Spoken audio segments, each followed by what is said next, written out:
We all have big dreams, but far too often, we never give them a chance to come true. Well, that all changes today. Welcome to Just Keep Learning, where we'll help you develop the right mindset, be more productive, and learn more effectively so you can accomplish anything. Here's your host, Justin at Just Tries. All right, our guest today is one of those people who is just so incredibly talented that it's really neat to see how humble they are. A doctor turned spoken word poet and business leader, she has so many incredible stories to share about the journey of finding our identity and crafting a life around it. She shares some incredible wisdom about achieving our goals and her framework for showing up as our highest self, which she calls being a more genuine, original, loving dreamer, aka being gold. Please welcome to interview 51, Doc Peace. So first off, just thank you so much for doing this today. I love everything that you do in terms of the content you create, the businesses you're building, and just really, from what I know, all the values that you stand for. And I know we've been able to meet once in person at VCon, but otherwise we haven't had too much time to chat back and forth. So I'm really, really excited for this episode here. And one of the first questions that I allow and love hearing from people is a self-introduction, because I feel like so many other people can create sort of a reputation for us in the online business space. And so along those lines, if you were to be a guest speaker, let's say I was working with some youth to help them get into NFTs or entrepreneurship, how would you introduce yourself and what would you tell them that you do? Yes, greetings. So good to connect with you and everyone here who's listening. For those of you I haven't connected with yet, my name is Dr. Peace Uche, also known as Doc Peace. I'm a doctor by trade, hence the doc, and my name is Peace. So the best way to describe what I do is I pivoted from the space of the corporate world that many of us are possibly still in, and I pivoted to more of the creative expression space. So now I actually have become the founder of Golden Meta. This is an empowerment hub that I built out that is all about empowerment and education. Education in the form of our coaching services. We created a coaching service called Pivot to NFTs, which is all about supporting those who are new to the space, the Web3 space specifically, in pivoting their services, whether it's a full pivot or whether they're just leveraging these tools to support the growth of their company, whether they're a small business owner or they're looking to explore the world of entrepreneurship. And we work together to create an offer and launch that offer in the Web3 space after building community around that particular offer. So that's an example of the educational value that we add to the space through these kind of coaching services. It's all about mindset, but also about business strategies. And then the empowerment side is spoken word. So many people recognize me as someone who ignites events with spoken word. So as a spoken word artist, I work with brands and projects and events to create custom spoken word assets that help embody their vision, their mission, essentially embody the ethos of their company and build community and increase profits. So it's a very powerful marketing asset that we provide. That's awesome. You said 3 E's, at least in that response, and it was education, entrepreneurship, and empowerment. And I feel like if we kind of picked 3 huge bubbles to talk about throughout this episode, those would definitely be some of them, or at least it would kind of cover a lot of the things that you stand for and that you create.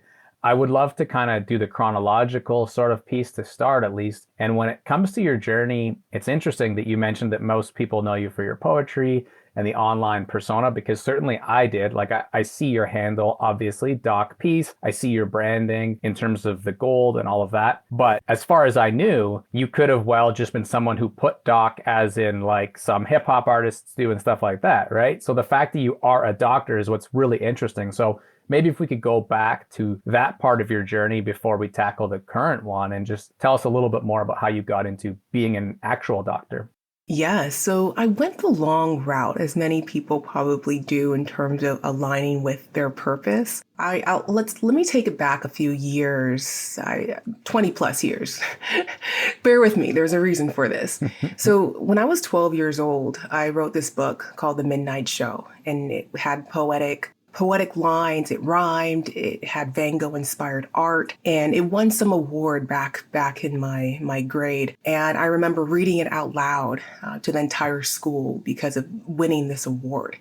And I remember chatting with my mom about it and just sharing how excited I was to write this book and be appreciated for this the skill set that I just learned I had, this gift of being able to flow in that way. And I remember being told, oh, that's great and all, but you can't make money in art, oh. And that's when I realized, okay, I can't do that path.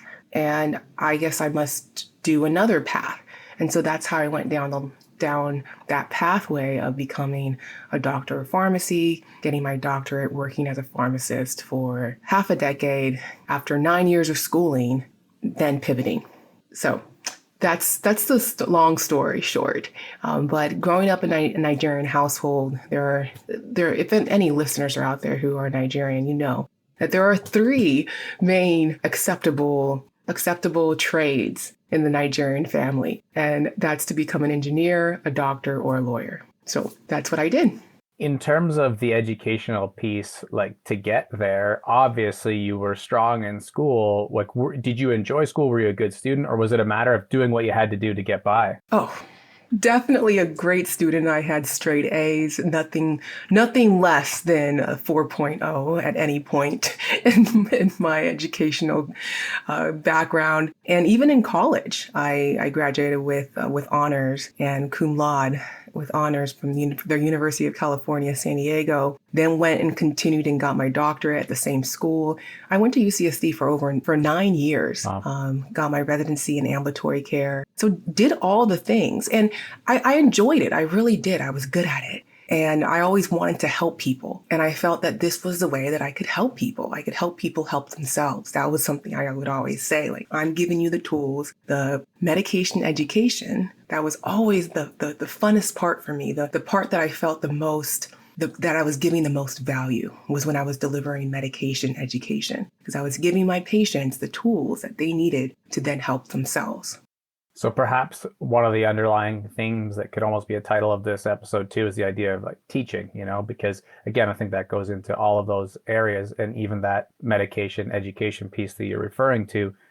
Throughout that journey of becoming and then being a doctor, what kind of tension did you feel about wanting to be an artist as well? Or at that time, were you so focused that the pivoting towards the art space didn't really come up until later? And I suppose part of that is like, were you continuing to create art and to write during those years as well? Yeah, great question. So very much so focused on what I was doing at the time. It required a lot of attention. It required a lot of hours, often mandatory overtime. I didn't work in the typical pharmacy setting that many people are familiar with. I worked more behind the scenes in the corporate setting. So I was managing multi-billion-dollar packages and really managing like high-level things in terms of making sure that certain medications were covered under certain prescription benefits and things like that. So working in what many people know as like PBMs, pharmacy benefits management. And so there wasn't a lot of time really to spend in like the creative realm. And I remember there being this moment where I was working full time in that setting, and I was at this family wedding, and I was dressed in this beautiful gold sequin dress. This was very expensive. I looked the role of a successful pharmacist, to say the least. I had the nice car, fully loaded. I had the get up, hair done, everything did. I looked successful, and I was going to this family wedding, so I knew I had to show up. You know how it is, right? You always got to show up for your family. Was the car gold? I wish that's been part of my secret plan. Now it's not secret anymore, but I will one day be rolling around in a gold wrapped car. But it wasn't gold back then, but it will be in the future. So I was sitting at this wedding and I was wearing this gold sequin dress, and this was before my branding was gold, by the way. And I just loved that color. So I was wearing this gold dress, and I remember like being there and really feeling like I was just kind of acting the part that I wasn't fully present. And I remember like not being able to fully like completely interact because I felt that I would say the wrong words, that I forgot the lines of my own story that I was living and telling people about how happy and successful I really was. And then this voice just came to me and it said, you need not just to wear gold, you need to be gold. And that's when I was like, oh my God. And it was like, I realized that I wasn't a genuine, original, loving dreamer. I needed to be more of the genuine, original, loving dreamer that I knew I was even when I was 12, that I was, sharing my creativity back then. And I was expressing my authentic self back then. And I needed to remember that young girl and bring her out more. And so that's when I started writing and performing poetry again. So I'm reading a few books right now on the go. I'm better at like organizing my reading because I used to just have a whole bunch on the go, like ADD style, bouncing all over the place. And now the reason why I only have a few is because they're just in different spaces. So I'm listening to an Audible book in the car, which is Burn the Boats by Matt Higgins. I'm reading The Creative Act by Rick Rubin, which is on my bedside. And then my kind of like formal book that I got going on right now is a Unicorn Space. And Eve Rodsky talks about Unicorn Space being the one thing that we need to do, that when we're not doing it, it doesn't really fuel us. And it doesn't need to be a lot, but we need to be doing it ideally, 5, 10, 15, 20 minutes every day. And so for you, did you feel like you were lacking that when you were going through the formal career? Oh, yes, most definitely. I was lacking something. And I'm always been an athlete. So like I've always kind of filled that gap with like working out or doing some sort of athletic thing. But there's something different about exercising that creative mind. It's different.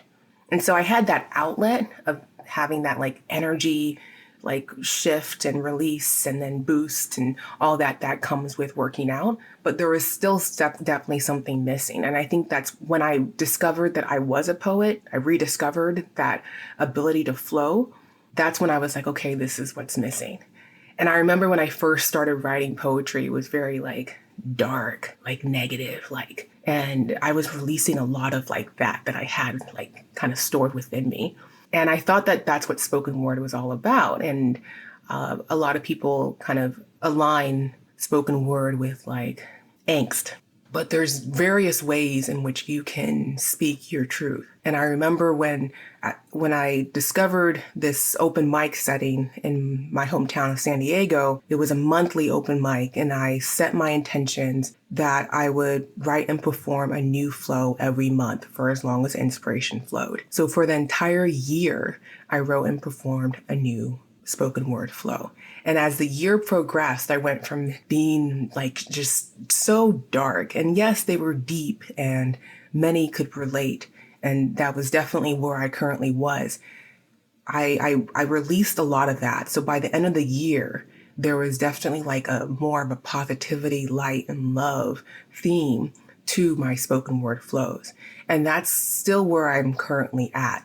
Yes, there's a story of like discovery and there's some darkness in that, but there's always some way that there's always a message that you can then tie it to move forward. And I think that's what a lot of those who hear me flow, they can relate to that story and hear that message that resonates.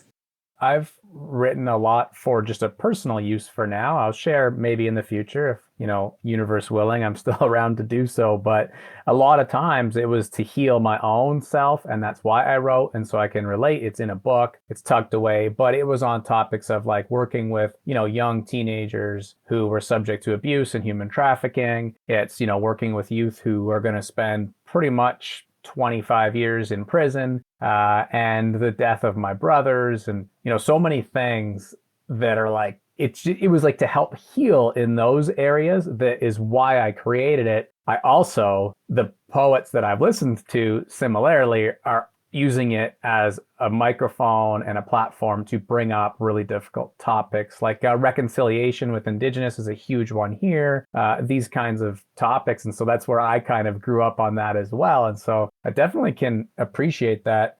Something I would love to ask about is, you mentioned at the wedding when you were all done up and you kind of had this epiphany, for lack of a better word, and a voice spoke to you. What do you think that voice was? Like, when you use the term voice, I'm sure people would wonder what you think that is. I would relate that voice to my higher power, the higher version of myself that knows. And oftentimes I'll hear that voice and I know that it's me. It's like the future version of me, or it's kind of hard to explain, but I feel that anyone who sits with themselves, whether it's in like a meditation, they know that there's that voice they hear when they're clear-headed, level-headed, and they know that it's a guiding voice that they can trust.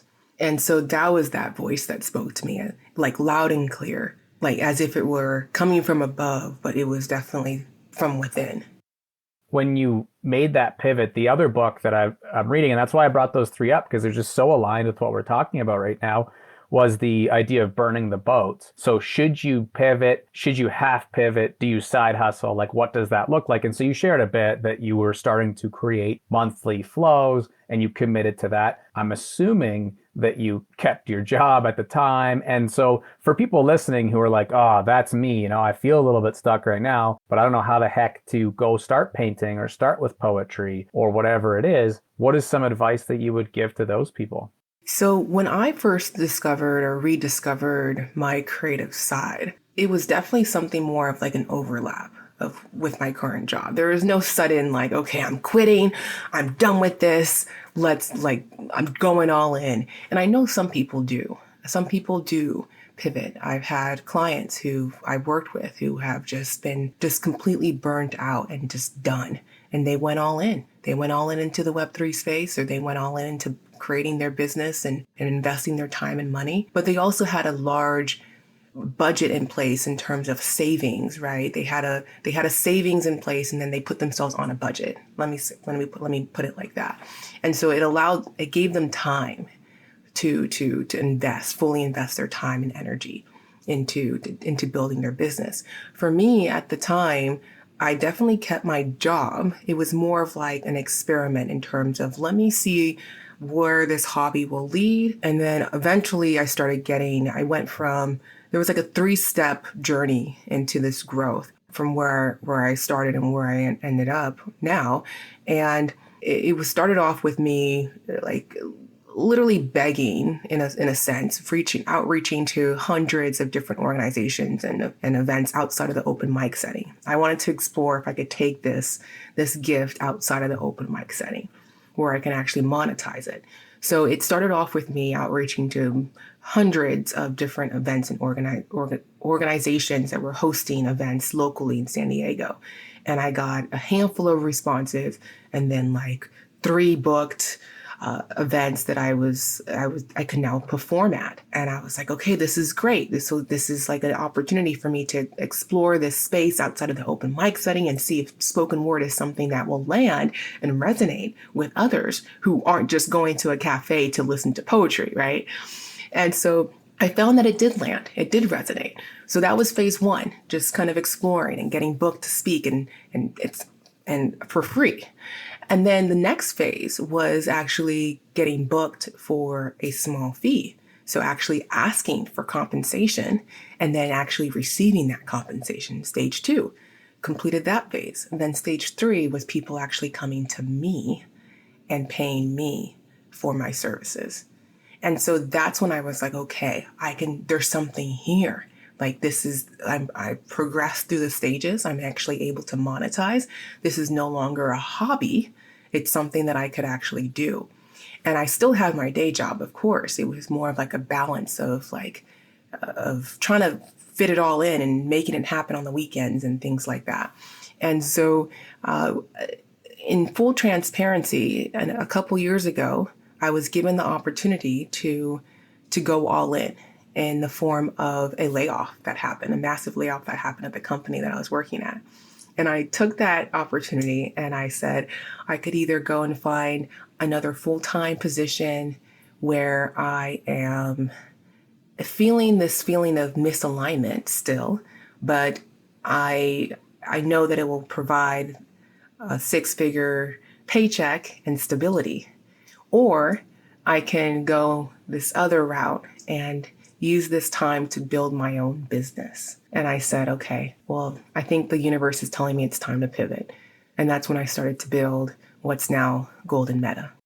It's interesting you mentioned the layoff piece, because that's the exact part that I just heard in the Burn the Boats book, was like, when we get laid off, we have an opportunity to see the silver lining. Maybe in your case, it's a gold lining. But I love how you shared that it was in those three kind of stages, because I think everybody does go through those similar stages if they are successful in that kind of vision they have. But you went pretty quickly on saying, and I was fitting it in on the weekends and whatever else that I could, and da da da.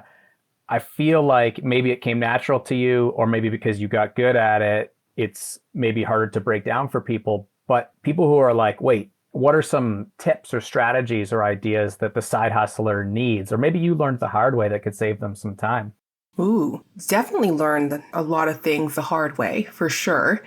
One thing that comes to mind that would be very helpful is to spend time doing market research. This is so key because it really helps you understand your target audience. Many people don't realize that they can't speak one to everyone. They can. You have to dial in who it is you want to connect with, who it is you want to work with, who your product would be for, and then go towards that. Yes, other people might come your way because they're attracted to what you're offering, but you know who it is you're targeting. That way your messaging speaks to that particular individual. And then, so that's one thing, knowing your target audience. But then before you can even build that target audience, taking the time to see if what it is you are creating, the value of what you're creating actually is needed. And having discussions with people, giving surveys out. Like, I am currently working on a program right now called Flow Gold. It's a program that will be designed to support our community with articulating their message and sharing their story on other people's platforms. And so I know that this is something that many people struggle with, the outreach to stakeholders, getting booked to speak, dialing in their delivery and their messaging, and all the other things that go hand in hand with speaking, the electronic press kits, the bio, the headshots, all the things. And a lot of people don't really talk about that or know how to navigate that until they're in that position where now they're going to be featured on other people's platforms. And being featured on other people's platforms is key to growing your brand. Having your own platform is great, but when you get featured on other people's platforms, it blasts your brand even further. So as I'm working on building this program out, and this has been a program that's been in the works for years now. And I didn't realize how long this program has been in the works until I actually looked back at some of my notes from when I was like initially thinking of putting something like this together. And I've been doing market research for so long. And I'm not saying that it's important for you to do market research for years. What I'm telling you is that it's important to take time to actually have these conversations, put out surveys, connect with people who you believe are your target audience or your target consumers or your target community members, and ask them what it is they want. Ask them what it is they need. Ask them what it is they've been struggling with that hasn't yet been met. And then listen and see if the value that you're bringing can meet those needs. How can you modify your program, your product, so that you're actually giving something of value?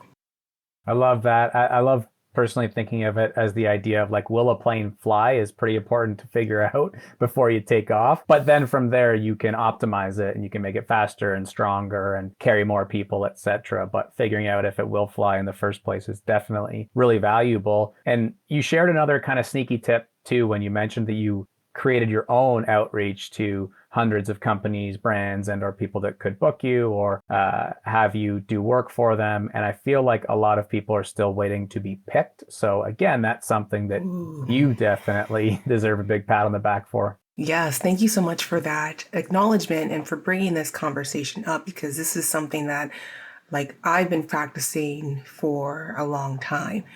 And I don't know if it came from being in the athletic space and knowing that you might not always get picked. You might have to make your own team, right? Yeah, that's interesting. And so I don't know, I just thought of that right now.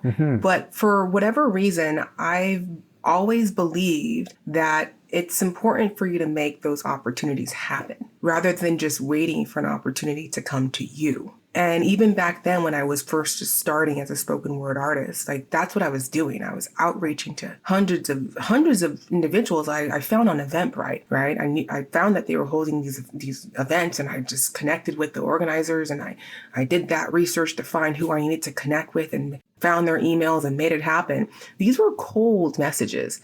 Cold messages are probably the hardest thing to do because many people disregard cold messages. I once connected with an individual I had cold messaged or cold emailed 2 years ago. And then I found myself at an event performing on the same stage as them. And then they said, "Oh, I remember you sent me this cold email 2 years ago."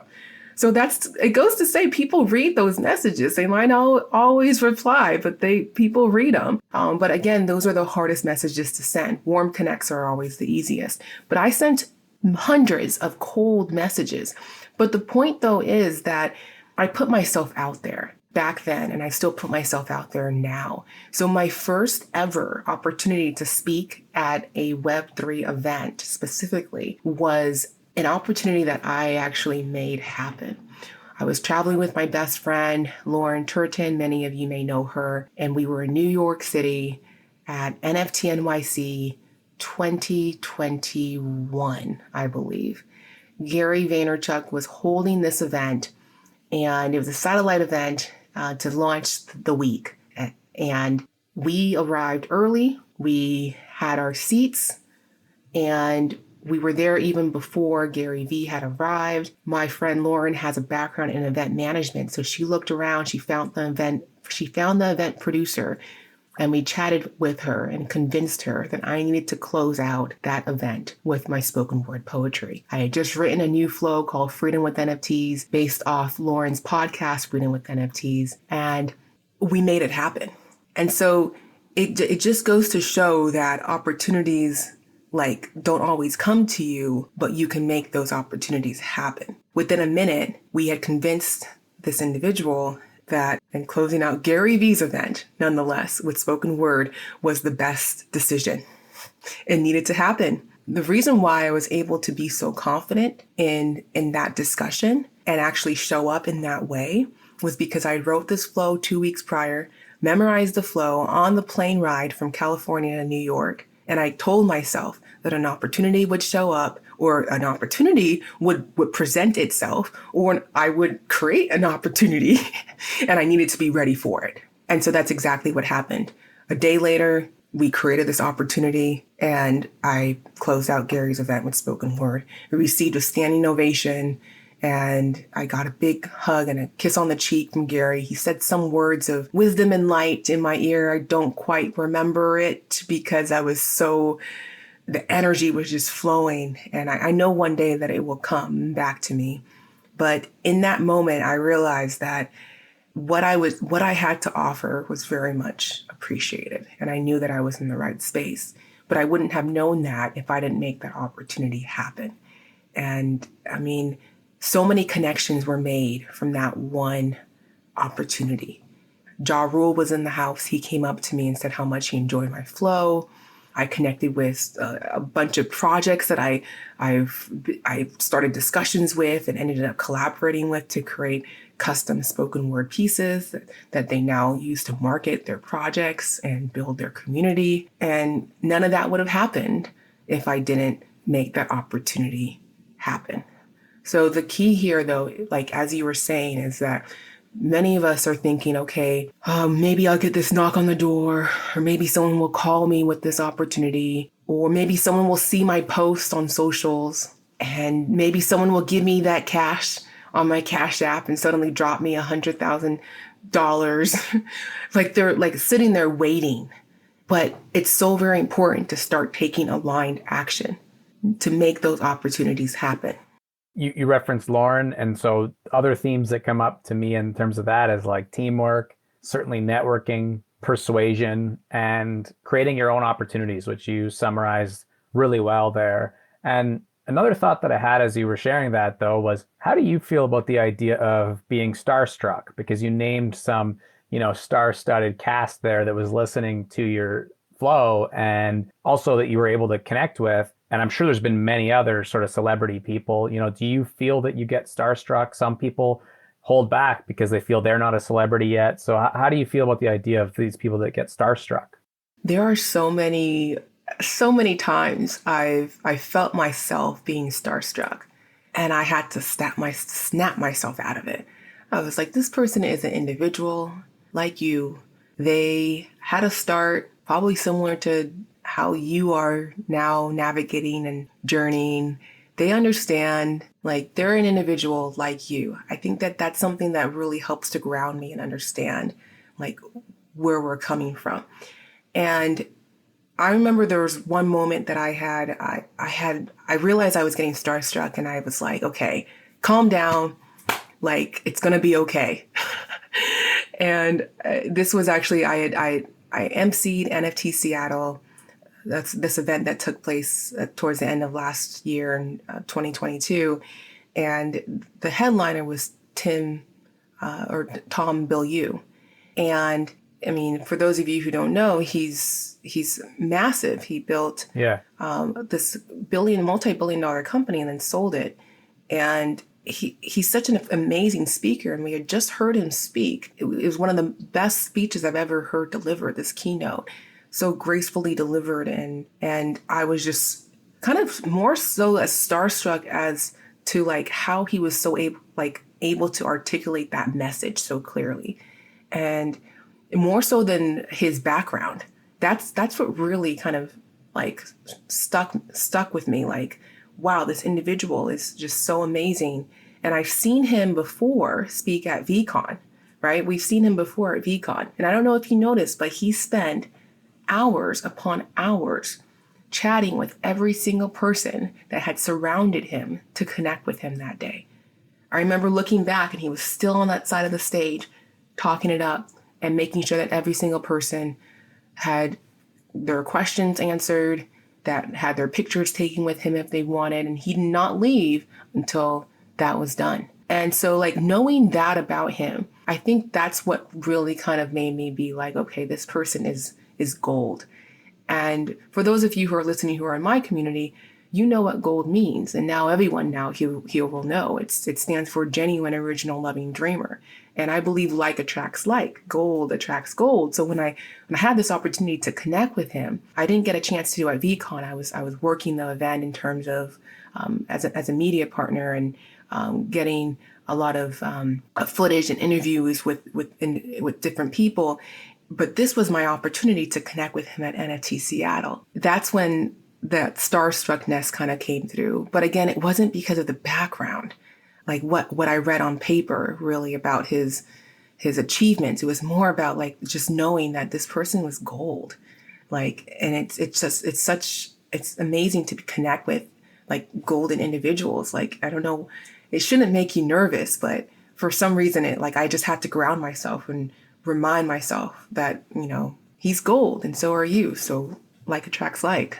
It reminds me of the movie Inside Out a little bit, the cartoon, because like really part of that movie that takes place in the kid's brain is the idea of showing that all of our emotions are equally valuable, anger, sadness, yes, and joy equally. And we need to appreciate them for what they are, which is also very much connected to poetry. But the reason I say that is that when someone like that, I'm trying to think of how to explain it, but it really just shows that beyond the surface of who we are, we can have so much similarities as well, no matter how different we are. And I did notice Tom Bilyeu specifically at the side stage there. And the reason why that was so important for me was because I'm always a fan of people. I believe, like Sister Helen Prejean said when she was on this show, that we're like 96% great character, and then our 4% of us, or the small percentage of us, do evil things or can, and she works with people on death row. So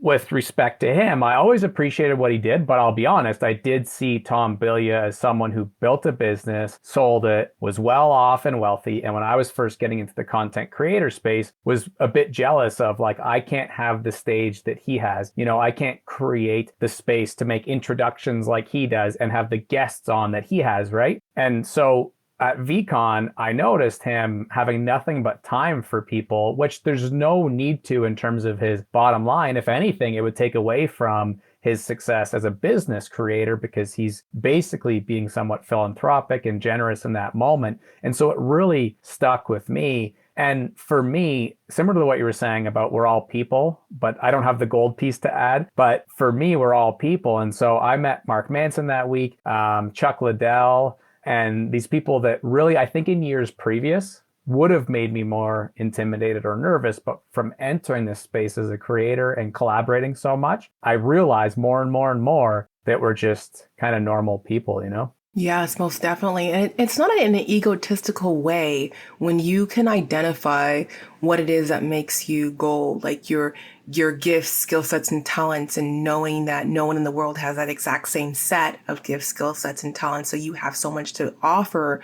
And then when you realize that that's what makes you gold, it really then allows you to, it gives you that confidence, that boost of confidence that you need to then connect. Like you're no longer doubting yourself and thinking, who am I, right? That who am I mentality is just so, it just doesn't serve you. It doesn't serve any of us. And so once you can really own who you are and what you have to offer, then it allows you to then connect with others and put yourself in positions and opportunities that then allow you to really advance.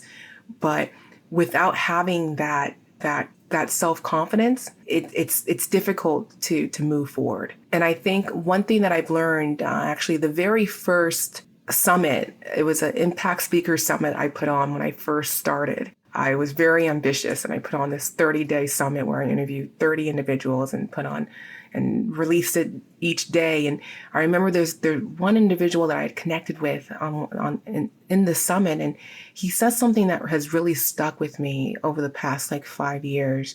And it was, confidence comes through successful attempts. True confidence comes through successful attempts. And it's so very true. Like you can see someone else doing it. You can see someone else launching their own podcast. You can see someone else speaking on stage. You can see someone else doing the thing, putting that content out. But if you don't do it yourself, then it's difficult for you to build that confidence in knowing that you can. Yeah, that's why I made my handle Just Tries, amongst other reasons. Like I have like a Google Doc where I put notes every time it comes to me. Another reason why I like and why I created that handle, because one of the reasons was similar to like Eminem with Slim Shady and having a digital guise to hide behind. Like that's, if I'm being honest, part of the reason that's shifting, because now I use my personal name, but the handle can still be that, which is kind of interesting too. But the main reason was essentially that, right? Like we don't know if we will succeed or not. We don't know if we're going to be able to live through this week or not, but we can try in the meantime. Try. And I often draw, if I'm working with youth or anyone really, but I'll draw like a circle, but it's really just a cycle of confidence and trying being in the heart of it, and then competence at the top. And so competence and confidence kind of cycle. And at the heart of it all is just continuing to try, the whole, how many times can you get up on the horse and all that. Before we run out of time, these episodes are always so good that it's like we could make them for 6 hours or build out a whole show together. So I'm always aware that eventually we'll have to wrap. And so I do want to ask about the idea of gold. I think if we used AI to search it in this episode right now, maybe we would have heard the word 6 times or something like that. You did mention the acronym already, which I was going to ask you to elaborate on. One quick story first, though, is when I walked around VCon, I had a shirt for everyone to sign that filled up over the 3 days. And when you signed it, you were the only person to A, have their own marker, and B, of course, the marker was gold. So that was really special in terms of a lesson for me around, maybe brand's the right word, but like telling a story and perhaps being true to your values. So when it comes to brand building, being gold and what you stand for, what does gold mean if you elaborate a little more? Yeah, so gold again stands for genuine, original, loving dreamer. So it's this sense of understanding what it is about yourself that makes you an authentic being and being genuine and true to yourself. So that's the genuine and original piece. Then the loving piece is really about following your heart, doing what really lights you up, doing what you love, immersing yourself in that, and then loving others, showing that love to others, and acknowledging the gold within others is very important as well. Because again, when you have that confidence in yourself, you're no longer looking to pull others down, you're actually looking to bring others up. And then that dreamer aspect is more along the lines of following your dreams. I mean, we have this life that we've been given, and we have the opportunity to do what we wish with the time that we have. And I know many of us have struggles with wherever we are at in life, and I don't want to dismiss that. But when you have an opportunity to follow your dreams and make that dream a reality, my point though is to really go in that direction, go in that direction that lights you up. And that's all part of being gold, a genuine, original, loving dreamer. And one thing I also wanted to add was when you were sharing about how you created this persona, Just Tries, that really resonates with me, by the way, and the Venn diagram that you described. When many of us who have feelings of like inadequacy or shyness. I used to be a really shy girl. Believe it or not, my favorite place in the world was underneath the bed. So it took a while for me to get to where I am now, where I'm speaking on stage. And I know the struggle is real when it comes to taking that first step. And so one thing that could be very helpful in that journey is by taking on an alter ego. And so Just Try sounds like it was your alter ego. Doc Peace, even though that's my given name, was actually my alter ego. And so when I step into this alter ego of Doc Peace, when I show up on stage, I feel this power, this confidence flow through me. And I let that golden energy flow. And it almost feels as if I become the best version of myself. And many people who have seen me perform, they can feel that energy. And I can feel that energy pulsing through. And so there's so much power in identifying your alter ego, that higher version of yourself essentially is your alter ego. And then giving yourself permission to step into that. And then when you do that enough, it actually becomes easier to go through life as your alter ego, which again is the higher version of yourself. So imagine yourself walking through life as the higher version of you. Imagine how much more you would do, how much many more people you connect with, how many more opportunities you make happen. And so that's what happens. Like you just said, you were going by Just Tries, and now you've embodied and you've become more confident, and the connections you're making and who you featured on your podcast. And it then allowed you to show up even more. And so this method truly does work. And so if anyone's out there and they have this idea or this vision of what they could do, what does that higher version of you look like? Like, what do you embody? What are some characteristics of that higher version of you? Like, write them down and then put a name to that, and then show up on that on socials. Just show up and start embodying that higher version of you. When an opportunity comes up, okay, step into that higher version. Yeah. Pretending you're someone else, the higher person, the alter ego, like you said, and or the other piece that I find really helpful. If with along with that, you can also do this, or separate too, if you don't want to do the alter ego thing, is having not just a target audience, but one specific person you're talking to. That really helped me early on in my creator journey, whether it was audio or video, but speaking literally to the camera as if that camera was one specific person who could change, or it could be the same person every time. Doesn't really matter. You know, a crazy thought that I've never really thought of until we just had this conversation, though. I've thought about alter egos a lot. I never really thought about the fact that it does exist in a negative way too. And a lot of the youth I've worked with who use like gang tags, for example, who are shooters and who are involved in gun violence, a lot of times they'll just call each other by nicknames, and they create a nickname and a persona around that. And I wonder if that's equally an ability to disassociate and let's say, maybe be the lower version of themselves, you know? I never really thought about that until now, but either way, and like the Joker, right? Like maybe like that kind of stuff, Yes. which is more on the negative side, but I appreciate the higher power version. And either way, it works. Obviously, in hip hop, it's probably the most popular space. You see it. A lot of people never even know people's real names throughout an entire career, no matter how popular they get. So that can be kind of definitely a very big, valuable thing for people to learn. And speaking of learning and going back to, like we said at the top about teaching, I love just kind of asking people if they were to create a master class or two, like if you created curriculum for any master class that you could teach to, let's say, like college age youth, what would a class be that you would teach? Ooh, I've had this opportunity actually quite a bit to create something along these lines. I've been invited to speak at the University of California, San Diego, the School of Pharmacy, to first year pharmacy school students, sharing what I'm doing now with my business and how I'm leveraging all the tools, the skill sets I learned in pharmacy school and working as a pharmacist to do what I do now. So there is an idea there on transferable skill sets and how they can really play a role into building that ideal life, that ideal business for yourself, how you can transfer your skill sets from one thing to another.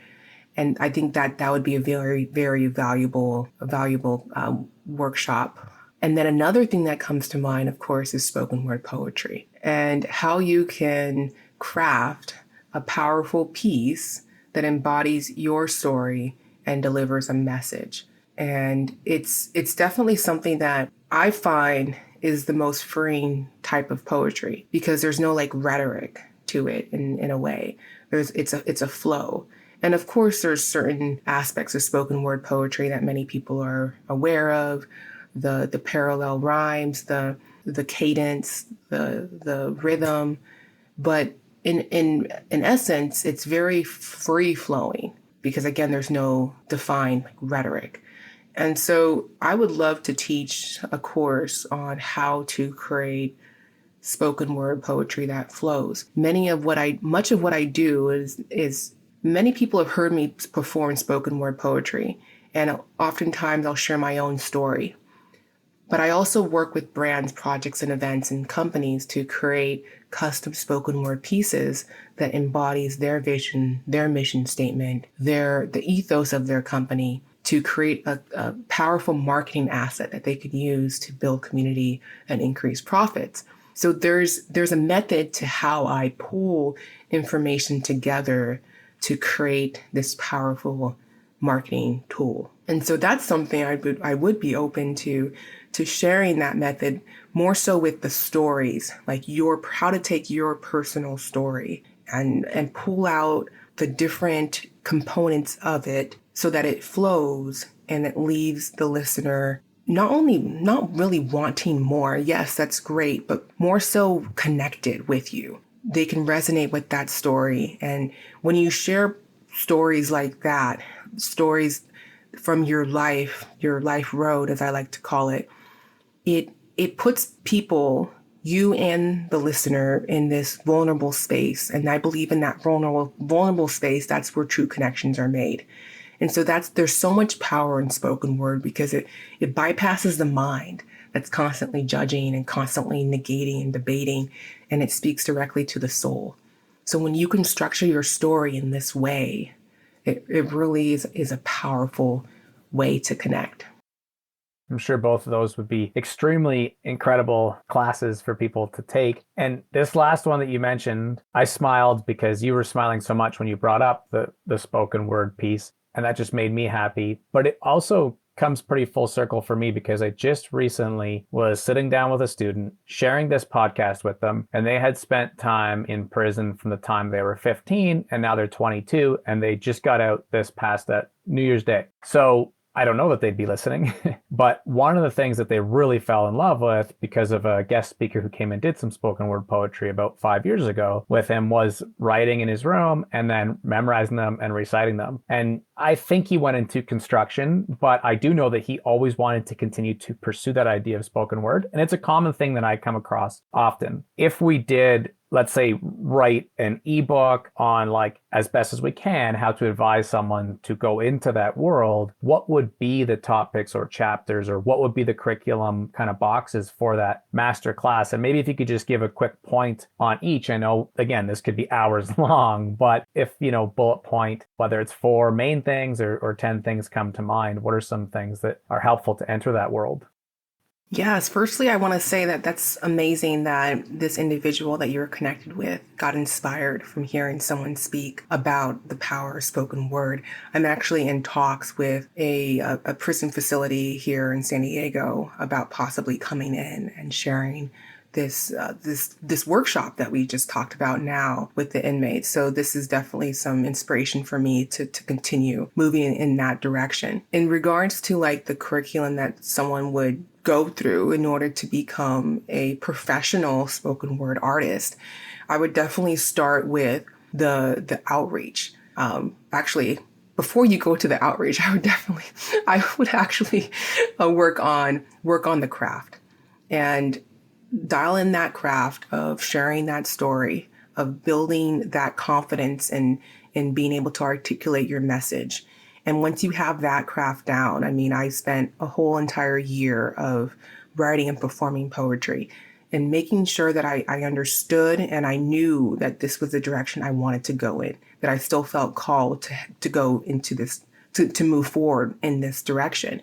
And then once you feel that you're ready to take it to the next level, then start doing that outreach to organizations, events, opportunities that are happening in your area locally, and ask if that is something that they would be welcomed to receive your spoken word poetry performances. And then from there, take it to that next stage of, okay, now that you've built your what is it? What's the word I'm talking about? Now that you built not your resume, but I call it a flow gallery. That's what I have on my website. Once you've built this like flow gallery of performances, recorded performances, you always want to make sure you're recording that content so you can build that flow gallery. Then you can start to outreach and connect with people who now can pay you for your performances. And so then that allows you to have this additional revenue stream. And when you're getting that compensation coming through, it definitely is you feel valued. You feel like what you're sharing is super value packed, because it is. And then if you like to start working with brands and projects to create custom spoken word poetry, I've never encountered anyone else doing what I'm doing, but it's definitely possible. And the way that I'm navigating that right now is by adding value and showing up consistently at events and performing these custom created content pieces that I've created, sharing on my media platforms that I'm creating these custom pieces, creating an offer for these custom crafted pieces, what I call custom marketing assets. And one thing I definitely want to encourage you to work on is the wording. That's something I put a lot of energy into crafting the wording of how I create that offer. That's definitely something that you will see how it resonates with your target audience. You want to make sure that it lands, that you're not using cryptic terms. I remember when I first created this offer, I was using very cryptic terminology. No one really understood what I was talking about. So I had to play around with the wording, call them custom voiceovers to help elevate. Even the word elevate your brand was like, okay, what do you mean by elevate your brand? So like, it's very important that when you create that offer, whether it's a performance offer, or whether it's a custom crafting poetry offer, that you're very like crystal clear on what that offer entails. And so that's the journey I would definitely, I would encourage you to go on, from just dialing in your craft to then making that outreach, getting getting some experience with that performing ability, building up your flow gallery, and then taking it to the compensation space where you're now having that additional revenue stream from that talent and expertise. And then if you'd like to take it a step further, getting or partnering with companies to help them with their marketing initiatives. That's super helpful. I'm sure it'll have a huge impact. Just quickly on the idea of the creative cryptic wording. It's so funny. I had Alex Fasulo on an episode. She's known in terms of her brand as the Freelance Fairy, and she worked with a publisher for her first major book that she wrote. And she said she had like 9 titles that they were like, nope, nope, nope. And it's interesting as pure creatives going into business, trying to tone that down because of a need for clarity. And I think that's something that certainly I've had to learn over the years. So if nothing else, I'm sure that'll be extremely helpful to people who don't want to just have them be like the greatest kept secret on the internet, so to speak. I feel like that was so well-rounded that it'll create a really nice post that I can share with people about going into spoken word poetry. If I were to ask one more follow-up, I think it would be something like, what do you feel is the biggest thing that does hold people back who start to make that journey? And or what was something that held you back, although I feel like maybe you kind of took off pretty quickly? Ooh, something that probably held me back the most. What's coming to mind is the belief in myself. There was so much like doubts and like, woe is me, like, who am I to do this? Who am I? What if they don't like me type of like thoughts floating through my mind. But I know how to negate them. I know the mindset tricks, the mindset tips. In fact, I was published in an article in Forbes. I don't know if you've read the article. It was a full featured article on how to transform your mindset from powerless to powerful, even when it feels impossible. So it goes through 4 prescriptions on how to do so. So I know that's the strategies, but sometimes in the moment, you kind of have to snap yourself out of it by finding that better thought. And that's exactly what I did, especially when I had that opportunity to close out Gary's event. When I got the yes, I remember sitting in that audience, and as the time was getting closer to when I knew I would be handed the mic, those thoughts started flooding through me. Like, am I ready for this? What if they don't? And then I had to just shut it down and say, no, I'm here. I'm ready to go. Let's flow gold. And that's exactly what I did. And I do want to share one last thing on the reason why I show up wearing gold. Of course, it's part of your branding. You always want to show up in your branding. That way people can easily recognize you and you can build your brand presence. It's great exposure for your brand. But the reason why I show up in gold is because I believe it's an embodiment of who we all are. And it just reminds me and everyone else who sees me what it truly means to be gold, especially when they're aware of that powerful acronym, genuine, original, loving, dreamer. And so that's why I show up in the way that I do. I love it. The article, I think, is tremendous. I find a lot of people don't click through from podcasts to show notes and then go follow articles, though. So if we did like the very quick version of some prescriptions, because I do feel like that is what holds probably a lot of people back as well as the mindset piece. So what would some of those prescriptions be? Yeah, so there's 4 specific prescriptions. I can pull it up here.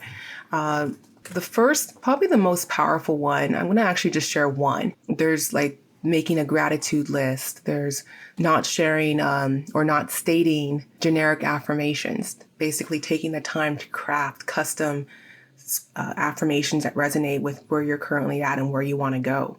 And this is actually one of the reasons why I created a tool called Personal Affirmation Creation Tool to support you in crafting customized affirmations. But my favorite prescription of all these 4 is to create a piggy bank of self-trust, where each and every time you show up or you do something that you're proud of, and it could be something that someone appreciates and acknowledges, or it could be something that you're just acknowledging and appreciating yourself. Like, you essentially add this like jelly bean or this pebble to this piggy bank, and you can see that confidence grow as the amount in that piggy bank or that jar grows. So it's building this confidence by seeing that you're showing up, you're doing the thing, and you can actually see like your confidence building, not just in yourself, but in like physically. That's beautiful. I think it's great because it's unique as well. I've heard a lot of positive affirmation things, but described in that way, I don't think I've heard it. So that's really special. I know very shortly we're going to move on to some rapid fire themed questions, but before we do, I just want to ask, when it comes to business or poetry or really anything, are there certain people, whether it's other personal brands, mentors, celebrity heroes, but people that you look up to that give you energy in your journey? Oh, most definitely. I would definitely want to bring up my good friend Lauren Turton. She's actually one of we're business besties and really close friends. And I've learned so much from her. In fact, she was the one who asked me, do you trust me? And then that one single question led me to follow her into the Web3 space and journey with her in this new iteration of technology that we're in now. So very grateful for Lauren Turton. I highly recommend that anyone who's listening to give her a follow and connect with her on socials. For sure. I just love giving people their flowers because I just think it's so important. It's something that I feel like a lot of times after an episode, I'm like, damn, I forgot to ask that, because I feel like it's something that I would like to have in every episode, you know? Maybe it's a themed question as well at this point. And then finally, you mentioned that there's 3 acts that you went through already in your journey to success and kind of pivoting, if you will, to where you are now. But if we were to add a 4th, where are you headed from here as far as you can tell? So one thing that I'm feeling is this like breakthrough. I feel that there's this momentum shifting. And so after you've made it through those first steps, I feel the next step is gaining momentum. You're already going in that forward direction. And the next thing is to accelerate. And that's what I feel happening right now. The more I work with projects, the more I work with brands, the more content I put out, the more I show up, the more I perform. It's starting to accelerate. The wheels are turning. The energy is flowing. And so that's the next step I'm heading in now. And I'm so excited to journey with my community and share that journey with them and support them on their journey, because I feel like we're all in this together. And this might sound corny, but I honestly do believe that together we thrive. So I recently put out a Substack newsletter where every week I share tips and tricks on how to share your story, articulate your message, and get booked to speak on other people's platforms. And when we were talking about the cryptic messaging, we recently kind of reworded the name of the Substack newsletter so it wasn't so cryptic. I believe it was originally called something like Flow Gold Pep Talks to Flow Gold or something like that. And it's like, what does that even mean? So I think we recently reworded it to Pep Talks to Share Your Story and Flow Gold with Doc Peace. So those are some things I want to just make it clear how, you know, we can make forward steps together, but when we can make forward steps alone, but when we work together, we can truly get it going. I feel like I'm so excited to see everything you do continue to build and all the people that you continue to help, and certainly collaborate in the future would be a lot of fun. Again, it's just been really fun doing this episode with you. And one thing that, if I'm putting you on the spot, just you can say no, but I'm putting myself on the spot and asking, because I hadn't thought of this until right this very second. But do you have any quick flows that you know off heart? Do you ever freestyle? Is there any poetry that you would feel comfortable sharing? Yes, most definitely. I did my very first free flow this past weekend when I was hanging out with my fiance's niece and nephew, and she was the only one who heard it. That 10-year-old niece was the only one who heard it, but we were both very impressed by it. So no, to answer your question, I'm a newbie at free flowing. However, I do have a library of spoken word in my mind, and I would love to close us out with one. Sure. I'll ask you the theme questions. We can rapid fire them, and then we can close out with that. And that'd be a great way to wrap this episode, I think. And so the first one is, if you were to leave one piece of advice for the next generation, what would that one piece of advice be? This above all else, believe in yourself. Beautiful. And if you were learning something right now, which I know you are because we all are, what is one thing that you're learning? Could be completely off brand. It doesn't need to be gold, but it could be as well. Just something that you yourself are learning right now. How to leverage artificial intelligence.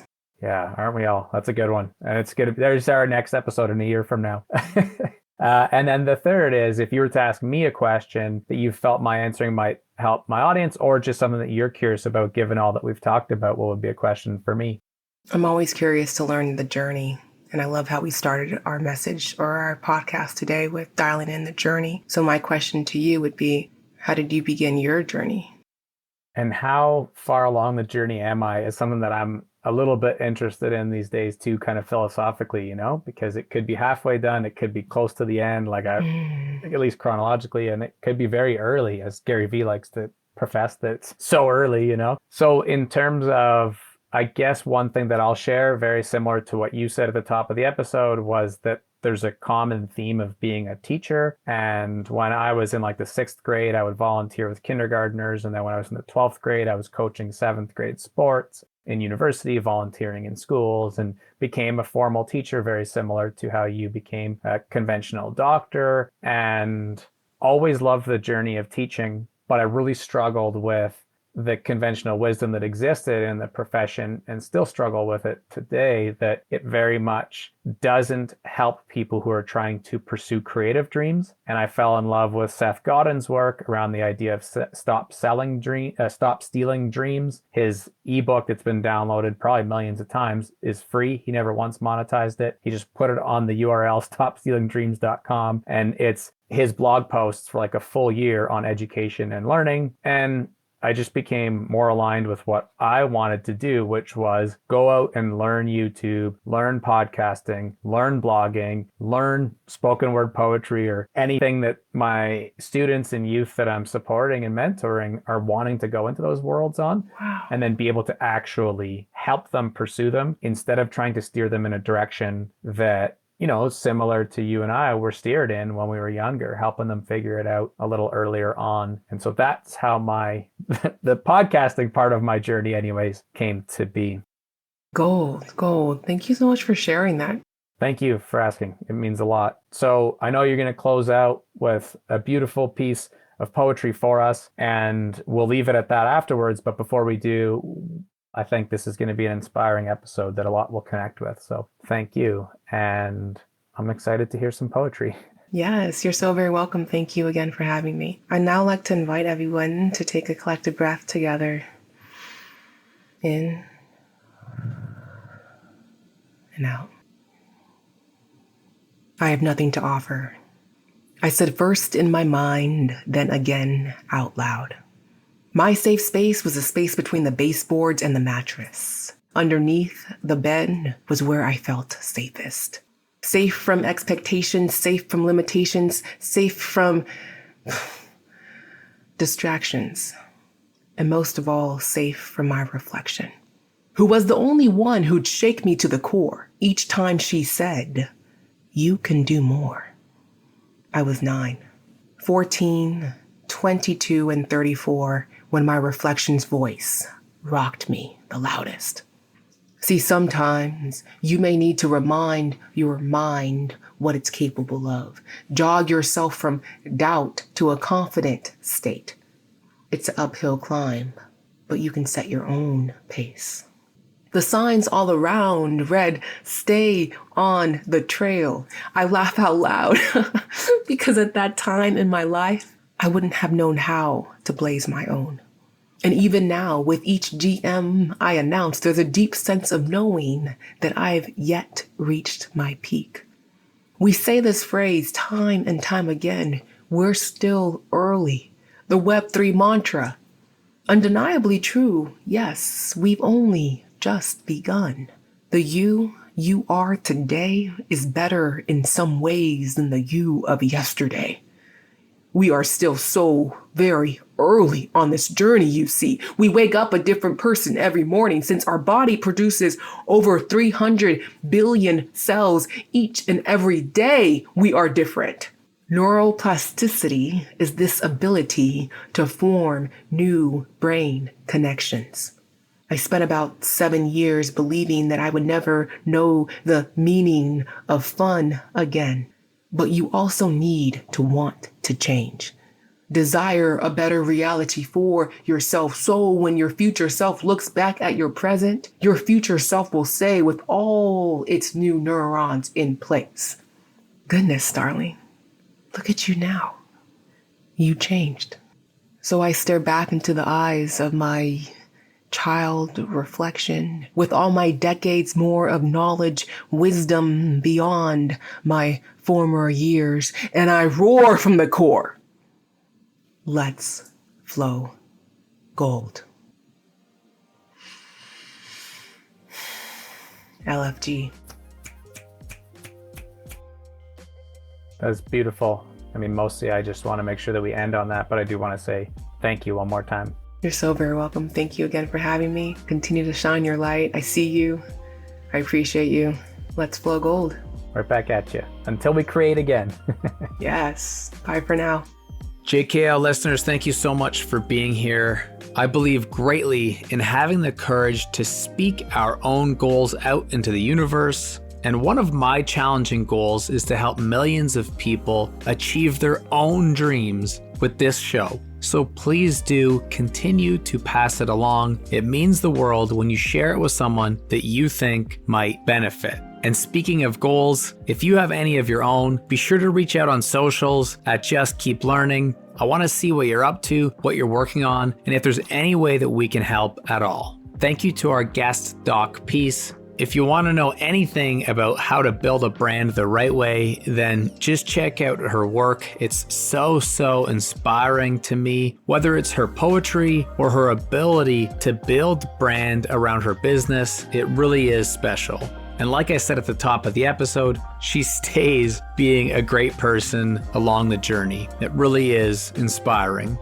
Finally, as always, we love getting your DMs or comments about the show. It helps a ton to get feedback or ideas, input on guests, topics, so please don't be shy. Just let us know. Until the next episode, all the best, and remember, just keep learning. You're one step closer to making your big dreams come true, but there's plenty more where that came from. Be sure to subscribe to the podcast so you never miss an episode, and if you know anyone who might love the show, send them a link. We'll see you next time on Just Keep Learning with Justin at Just Tries.